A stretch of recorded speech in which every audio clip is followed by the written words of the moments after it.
টুনি, কি হয়েছে তোর? এভাবে কাঁদছিস কেন? কাকুলি দিদি, আমার সর্বনাশ হয়ে গেছে। সর্বনাশ? কি সর্বনাশ হয়েছে বোন? আমাদেরকে বল। দিদি, আমি আর কখনো মা হতে পারবো না, ডাক্তার এ কথাই বলেছে। হায় হায় বিধাতা, এটা কি শুনলাম? টুনি বোন, এভাবে কাঁদিস না, নিজেকে শান্ত কর। বিধাতা যা করে তা মঙ্গলের জন্যই করে। দিদি, নিজেকে যে শান্ত করতে পারছি না, আমি মা ডাক কোনোদিনও শুনতে পারবো না। টোনাকেও বাবা ডাক শোনাতে পারবো না, আমি ব্যর্থ স্ত্রী। টুনি বোন, চুপ কর, তুই চুপ কর। আমাদের যে ছানাগুলো আছে, তুই ওদেরকে নিজের সন্তানের মতো আদর যত্ন করিস। এতে তোর সন্তানের অভাব কিছুটা হলেও পূরণ হয়ে যাবে। হ্যাঁ হ্যাঁ, কাকুলি ঠিকই বলেছে। এভাবে বিউটি আর কাকলি টুনিকে বোঝাতে থাকে। অন্যদিকে বনের পাহাড়ের গুহায় এক বৃদ্ধা ডাইনি বাস করত। বড্ড ক্ষুধা লেগেছে, কেউ যদি আমাকে একটু খাবার এনে দিত তাহলে বেশ ভালো হতো। এই বুড়ি বয়সে একা একা নিজের জন্য কিচ্ছু করতে ইচ্ছে করছে না। আমার এখন দাসীর দরকার, কিন্তু সেই দাসী আমি কোথায় পাবো, কোথায় পাবো? হ্যাঁ, পেয়েছি বুদ্ধি। হিং টিং চটপট, প্রকট হয়ে যা দুটো ডিম। হিং টিং চটপট, প্রকট হয়ে যা দুটো ডিম। রিং টিং চটপট, প্রকট হয়ে যা দুটো ডিম। ডাইনি এভাবে মন্ত্র বলার সাথে সাথেই ডাইনির হাতে দুটো ডিম প্রকট হয়। এই দুটো ডিম থেকে যে ছানা বের হবে, সেই ছানা দুটোই হবে আমার দাসী। এবার আমাকে ডিম থেকে ছানা বের করার ব্যবস্থা করতে হবে, কিন্তু এ কাজ আমি জাদু দিয়ে করতে পারবো না। এই কাজে আমাকে যে কোনো একটা পাখির মাধ্যমে করতেই হবে। যাই, বনে গিয়ে এই ডিম দুটো সূচক বুঝে একটা পাখির বাসায় রেখে আসি।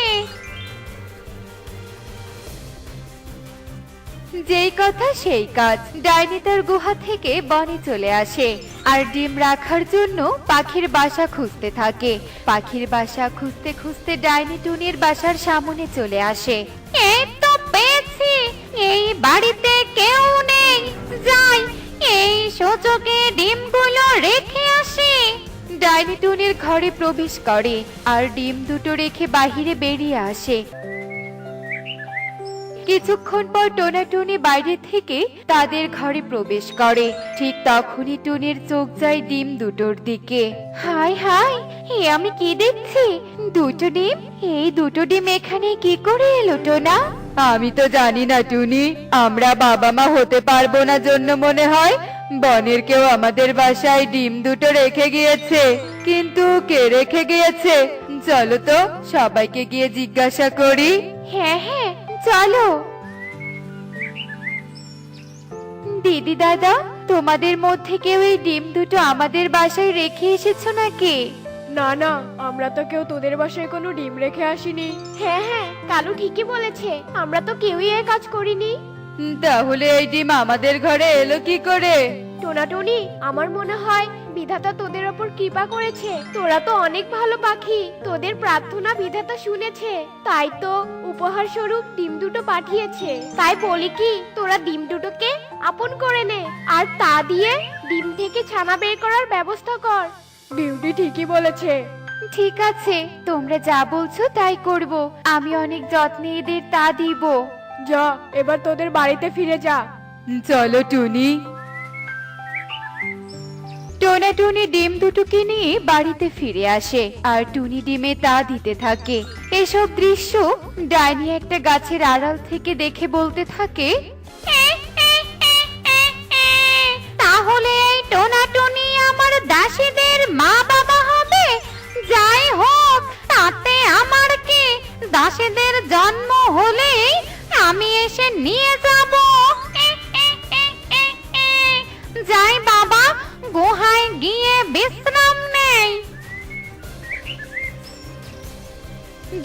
তার গুহায় এসে বিশ্রাম নিতে থাকে। এভাবে বেশ কিছুদিন কেটে যায়। টুনি খুশি মনে ডিম দুটোতে তা দিতেই থাকে। এক পর্যায়ে ডিম দুটো থেকে 2 রঙের কন্যা ছানা বেরিয়ে আসে। টোনা দেখো দেখো, আমাদের ডিম থেকে 2 রঙের দুটো কন্যা বেরিয়েছে। আরে তাই তো, আমাদের 2 কন্যা। আজ আমি অনেক খুশি। আমি অনেক খুশি টোনা। বিধাতা তোমাকে অনেক ধন্যবাদ এত সুন্দর উপহার দেওয়ার জন্য। আজ থেকে আমরা এই 2 কন্যাদের অনেক আদর যত্নে বড় করব। মা, বাবা, আমাদের ক্ষুধা লেগেছে, আমাদের খেতে দাও। টুনি, শুনলে? আমার কন্যাদের ক্ষুধা লেগেছে, ওদের খেতে দাও। এই সুযোগে আমি বাজার থেকে মিষ্টি এনে পুরো বনে বিলিয়ে দিয়ে আসি। ঠিক আছে টোনা, তুমি যাও, আমি এক্ষুনি এদের খাওয়াচ্ছি। টোনা চলে যায় আর টুনি তার কন্যাদের খাওয়াতে থাকে। এভাবে আরো কিছুদিন কেটে যায়। আজ আমার ভাবতেই ভালো লাগছে, কিছুদিন পর দাসীরা আমার কাজ করে দিবে, আমার হাত পা টিপে দিবে। যাই একটু দেখে আসি ডিম থেকে ছানা বেরিয়েছে নাকি। এই বলে ডাইনি বনের দিকে চলতে থাকে। পারি না, আমাকে ধরতে পারি না। কানামাছি বাবু, যাকে পাবো তাকে চো। পারি না, ছুতে পারি না। টুকি টুনটুন, মা তোদের জন্য খাবার রেডি, আয় খেতে আয়। খেয়ে দিয়ে পরে না হয় আবারও খেলিস। দিদি চলো, মা খেতে ডাকছে। চল বোন।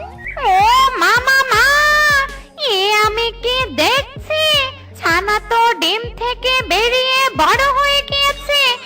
আর দেরি নয়, আজকে এদের গুহায় নিয়ে যেতে হবে। যেই কথা সেই কাজ। ডাইনি সুযোগ বুঝে টোনাটুনির চোখ ফাঁকি দিয়ে 2 রঙের 2 কন্যাকে নিয়ে তার আস্তানায় চলে আসে। কে তুমি? এভাবে আমাদের ধরে আনলে কেন? আমি হলাম ডাইনি, তোরা আমার দাসী, তাই তোদের ধরে নিয়ে এসেছি আমার সেবা করার জন্য। আমরা তোমার কোনো সেবা করতে পারবো না, ছাড়ো আমাদেরকে, ছাড়ো, আমরা মা বাবার কাছে যাবো। ছাড়ো বলছি, ছাড়ো। তোরা এখান থেকে কোথাও যেতে পারবি না, এমনকি এখানে কেউ আসতেও পারবে না, কারণ এই গুহার চারদিক জাদুই দেয়াল আছে। আর তোরা যদি আমার কথা না শুনিস, তাহলে আমি তোদের মেরে তক্তা বানাবো। না না, আমাদের মেরো না, আমরা তোমার সেবা করব। এই তো লাইনে এসেছিস, যা আমার জন্য রান্না করে আন। কিন্তু আমরা তো রান্না করতে পারি না, আমরা তো অনেক ছোট। মুখে মুখে কথা বলছিস, সাহস তো কম নয়, দেব নাকি শাস্তি? না না, আমরা যাচ্ছি, এক্ষুনি তোমার জন্য রান্না করতে যাচ্ছি। চল রে বোন। টুকি টুনটুন ডাইনির জন্য রান্না করতে চলে যায়। এদিকে টোনাটুনি টুকি টুনটুনকে পুরো বনে খুঁজতে থাকে। কালু দাদা, কাকুলি দিদি, তোমরা কি আমার কন্যাদের দেখেছো? না না, আমরা তো ওদের দেখিনি। কেন টুনি, কি হয়েছে ওদের? খুঁজছিস কেন? দাদা দিদি, সকাল থেকে ওদের খুঁজে পাওয়া যাচ্ছে না। আমার জন্য আমার কন্যা দুটো কোথায় গেল দাদা? বলিস কি, সকাল থেকে খুঁজে পাওয়া যাচ্ছে না? হায় হায়, চল তো চল, আমরাও গিয়ে দেখি কোথায় গেল। টোনাটুনির সাথে কালু কাকুলিও বনে খুঁজতে থাকে, কিন্তু অনেক খোঁজার পরেও তাদেরকে খুঁজে পায় না। অনেক কষ্টের পর একটু সুখের দেখা পেয়েছিলাম, এখন আমার সেই সুখও হারিয়ে গেল। টুনি বোন, কাঁদিস না। আমার জানা মতে একটা ভালো তান্ত্রিক আছে, চল ওই তান্ত্রিকের কাছে। ওই তান্ত্রিকই আমাদের বলে দিতে পারবে টুকি টুনটুন কোথায় আছে। বেশ দাদা, চলো তাহলে। ওরা এই বলে একটা তান্ত্রিকের কাছে চলে আসে আর তান্ত্রিককে সব খুলে বলে। সব শুনে তান্ত্রিক বলে, ওদের দুই রঙের দুই কন্যাকে ডাইনি ধরে নিয়ে গিয়েছে, আর ওই ডাইনি তোদের ওই ডিম দুটো দিয়েছিল যাতে তোরা তা দিয়ে ছানা বের করিস, আর ডাইনি সেই ছানা দুটোকে দাসী বানাতে পারে। তার মানে আমার কন্যারা এখন ডাইনের দাসী হয়ে আছে? ওরা এইটুকু বয়সে ডাইনের সেবা করছে? না না, এ হতে পারে না।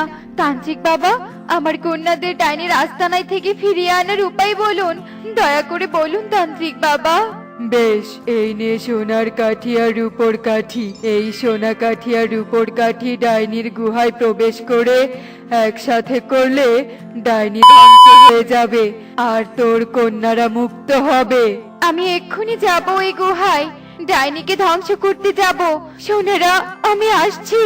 টুনি সোনার কাঠি আর রূপার কাঠি নিয়ে সকলের কাছে বিদায় নিয়ে ডাইনির গুহায় চলে আসে। টুনিকে দেখে টুকি টুনটুন বেশ খুশি হয়ে যায়। মা, এসেছো মা, তুমি এসেছো? একে তুই এখানে কি করে এলি? কি করে এসেছি সেটা বড় কথা নয়, বড় কথা হচ্ছে আমি তোকে মারতে এসেছি আর আমার কন্যাদের উদ্ধার করতে এসেছি। বজ্জার ডাইনি, মর এবার। ডাইনি ধ্বংস হয়েছে, কি মজা, আজ থেকে আমরা মুক্ত। হ্যাঁ রে মা, তোরা মুক্ত। চল বাড়িতে যাই, তোর বাবা অপেক্ষা করছে। টনি ওদেরকে নিয়ে বাড়িতে চলে আসে। বৌমা, আমাকে এক কাপ চা করে দাও তো। ইস, কি যে এক ঠান্ডা পড়েছে, গরম গরম এক কাপ চা খেলে একটু ভালো লাগবে। ধুর, এইমাত্র টিভি দেখতে বসলাম আর অমনি এনের আবদারের শেষ নেই। যত সব আদিক্ষেতা। এই বুড়িকে যদি বাড়ি থেকে বিদায় করতে পারতাম তাহলে শান্তিতে থাকতে পারতাম। এরপর কাকুলি চা বানাতে চলে যায় আর কিছুক্ষণ পর এক কাপ চা করে নিয়ে আসে। এই নিন মা, আপনার চা। কি কাকুলি, তুমি এখনো তৈরি হওনি কেন?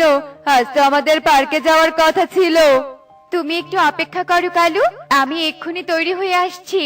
শোন রে বাবা, গত ছুটির দিনেই তো ঘুরতে গেলি, তাছাড়া আজ একটু বেশি ঠান্ডা পড়েছে, তাই তোরা বাড়ি থেকে কোথাও যাস না কেমন?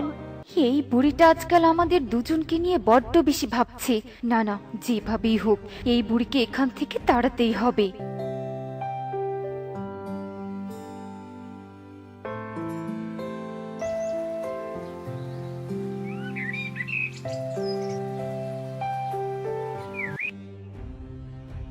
এ কি বৌমা, এটা তুমি কি করলে?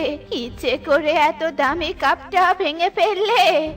এই তো ঘড়িতে 5টা বেজে গেছে, তার মানে এক্ষুনি কালো অফিস থেকে বাড়িতে আসবে। এক্ষুনি আমাকে অভিনয়টা শুরু করতে হবে। ওরে বাবা রে, ওরে মারে, এটা আপনি কি করলেন মা?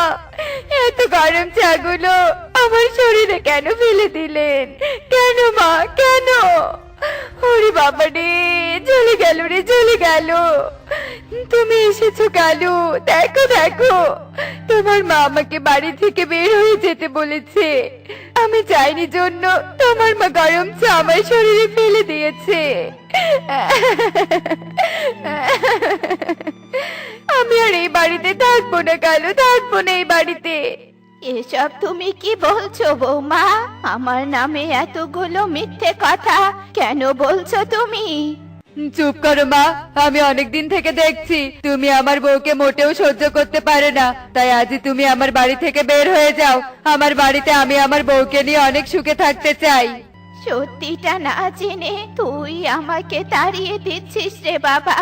আচ্ছা ঠিক আছে, আমার জন্য যদি তোদের সুখ নষ্ট হয় তবে আমি তোদের বাড়ি থেকে চলে যাচ্ছি। এরপর কামিনী বৃদ্ধা কাঁদতে কাঁদতে কালুর বাড়ি থেকে চলে যায় আর গাছের নিচে গিয়ে কাঁদতে থাকে। আর এভাবে দেখতে দেখতে সন্ধ্যা হয়ে আসে। এদিকে চারদিকে কুয়াশা যেন কামিনী বৃদ্ধাকে ঘিরে ধরে। ঠিক এমন সময় ওই পথ দিয়ে টুনি যাচ্ছিল আর সে কামিনী বৃদ্ধাকে শীতে কাঁদতে দেখে তার কাছে এগিয়ে আসে। কি ব্যাপার বুড়িমা, এত শীতে তুমি গাছের নিচে দাঁড়িয়ে কাঁপছো কেন? আর তাছাড়া কিছুক্ষণ পর তো রাত হয়ে যাবে, তুমি বরং বাড়ি চলে যাও। আমার যে যাওয়ার মতো কোনো জায়গা নেই রে মা, আমি যে এক অভাগী মা, আর তাই তো। এরপর কামিনী বৃদ্ধা টুনিকে তার ছেলের বউয়ের অত্যাচারের কথা খুলে বলে। সবই তো শুনলি রে মা, এখন বল ওই বাড়িতে আমি কোন মুখ নিয়ে যাব? কেউ নেই রে মা, আমার যে কেউ নেই। কেঁদো না বুড়িমা, যার কেউ নেই তাদের জন্য আমি আছি। তুমি আজকে থেকে আমার আশ্রমে থাকবে। আমার আশ্রমে অনেকগুলো অনাথ ছানা থাকে, তুমি বরং ওদের ঠাম্মি হয়ে ওদের সাথে থাকবে। এসো বুড়িমা, এসো। এরপর টুনি কামিনী বৃদ্ধাকে নিয়ে তার অনাথ আশ্রমে চলে যায়। আর টুনিকে ফিরে আসতে দেখে সব ছানারা টুনির কাছে চলে আসে। মাসি, ও মাসি, তুমি আমাদের জন্য ফল নিয়ে এসেছো? না রে মা, আমি তোদের জন্য ফল আনতে পারিনি, তবে আমি তোদের জন্য একজন ঠাম্মি নিয়ে এসেছি। আজকে থেকে তোদের ঠাম্মি আমাদের সাথে থাকবে। কি মজা, কি মজা, ঠাম্মি এসেছে। ঠাম্মি এসেছো? ও ঠাম্মি, তুমি আমাদের সাথে খেলবে? বলো না ঠাম্মি, বলো না।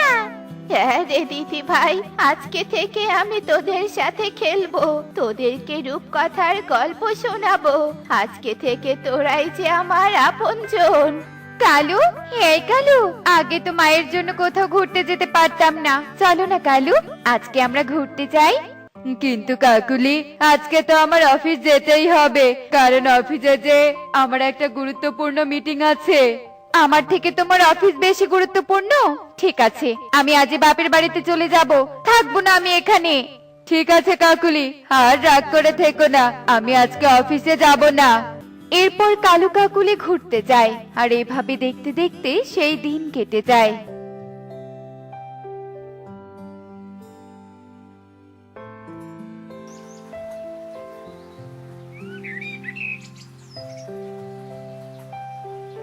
কি ব্যাপার কালু দাদা, কাল অফিসে একটা জরুরি মিটিং থাকা সত্ত্বেও তুমি অফিসে আসোনি কেন? মানে স্যার, কাল হঠাৎ করে আমার অনেক জ্বর উঠেছিল, তাই অফিসে আসতে পারিনি। আচ্ছা ঠিক আছে, এখন তোমরা যে যার কাজে মনোযোগ দাও। আর এই নাও কালু দাদা, এই ফাইলগুলো তুমি পূরণ করে কালকের মধ্যে জমা দিবে। এরপর সবাই যে যার কাজ করতে চলে যায়, আর এভাবে দেখতে দেখতে বিকেল হয়ে আসে, আর কালুও নিজের বাড়িতে চলে আসে।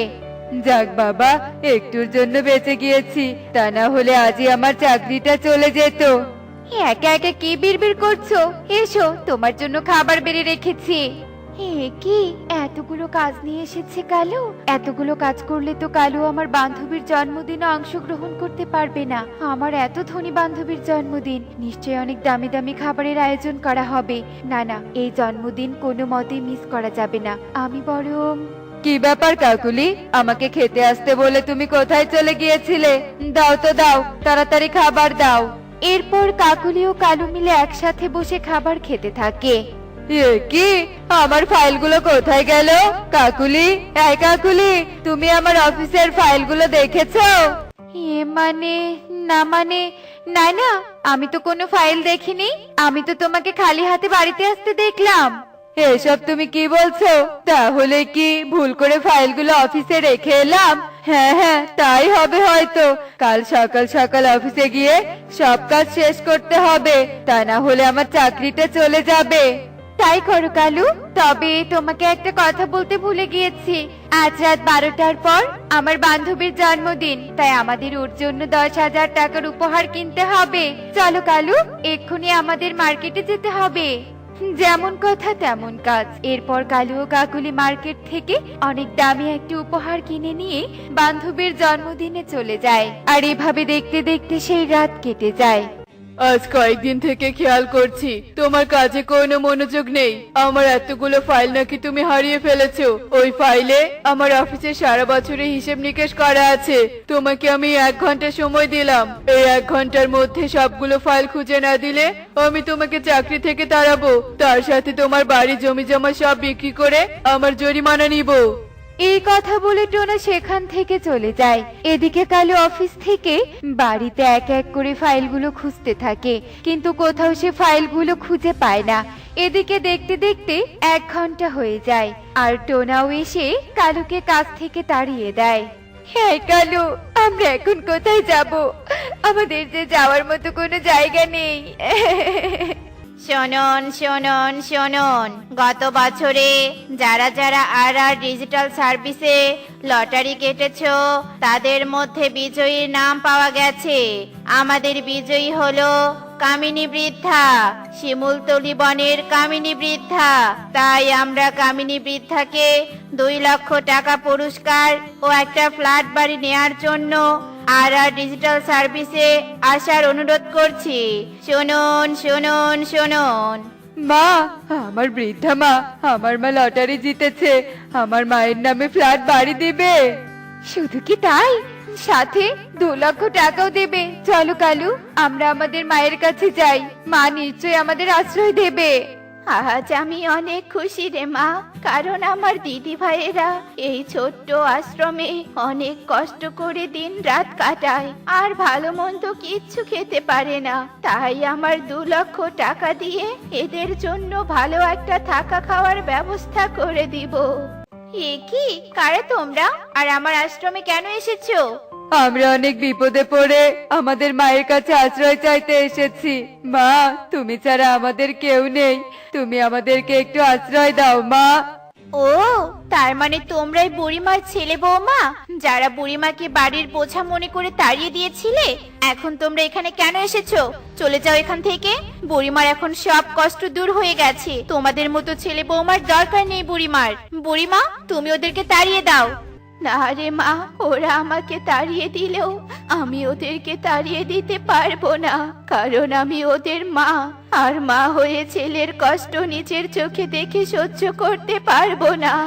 মায়ের ভালোবাসা একজন সন্তানের প্রতি কখনো কমে না, অথচ আমরা সন্তানেরা সেই বৃদ্ধা মাকে বাড়ির বোঝা মনে করে ঘর থেকে তাড়িয়ে দেই, যা আমাদের একেবারেই করা উচিত নয়। বরং বৃদ্ধা মাকে সবসময় সেবা যত্ন করা উচিত। ঠিক বলেছিস টুনি, যে মাকে আমি মিথ্যে বলে তাড়িয়ে দিয়েছিলাম, সে মা আমাদেরকে ক্ষমা চাওয়ার আগেই কাছে টেনে নিল। আমরা অন্যায় করেছি মা, আপনি আমাদের ক্ষমা করে দিন। কি, তার মানে সেদিন তুমি আমার মায়ের নামে মিথ্যে কথা বলেছিলে? আমি আজই তোমাকে বাপের বাড়িতে রেখে আসবো। হ্যাঁ কালু, আর আমি তোমার ফাইলগুলো ডাস্টবিনে ফেলে দিয়েছিলাম, আমাকে তুমি ক্ষমা করে দাও। আরে বাবা, তুই বৌমাকে ক্ষমা করে দে, বৌমা নিজের ভুল বুঝতে পেরেছে। এরপর কালু ও কাকুলি তাদের বৃদ্ধা মাকে নিয়ে ফ্ল্যাট বাড়িতে সুখেই দিন কাটাতে থাকে। এদিকে টুনির অনাথ আশ্রমে কামিনী বৃদ্ধা 1 লাখ টাকা দান করে, আর অনাথ ছানারাও সুখে আনন্দে দিন কাটাতে থাকে। দেখলে তো বন্ধুরা, মা কখনোই সন্তানের কষ্ট সহ্য করতে পারে না। তাই আমাদের উচিত মাকে বোঝা মনে না করে মায়ের মর্যাদা দেয়া।